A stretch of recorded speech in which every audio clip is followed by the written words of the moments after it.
welcome back to the YouTube channel of Kanak Infosystems LLP. And this time we're back with another module called disablefollowerbutton.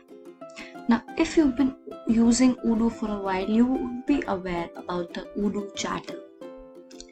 And on that chatter, you get the following and follow or unfollow button for your participants.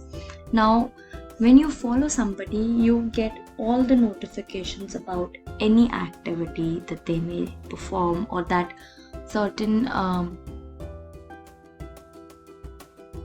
task may have.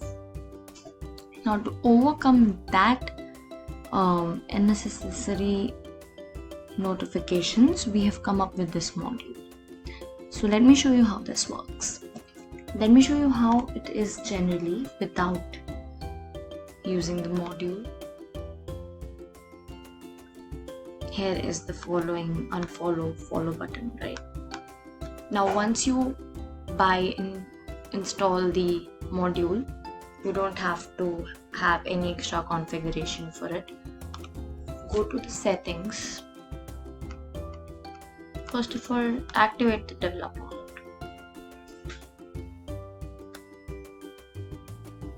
Go to users, select the user you want to disable this button for and check this box and save it. So now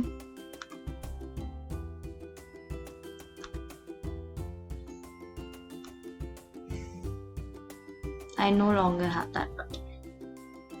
So that's pretty easy. You can control who can have these buttons and who cannot, who should focus on just what you want them to focus on, or who is allowed to have such notifications. It is basically very easy to get rid of those unnecessary notifications and alerts just with this module. You can buy the app from the App Store or our website. Until then, keep subscribing to our channel because we come up with many more videos in which we give you a tour of the ERP system, or we introduce our new modules, or we just talk about the ERP world. Thank you.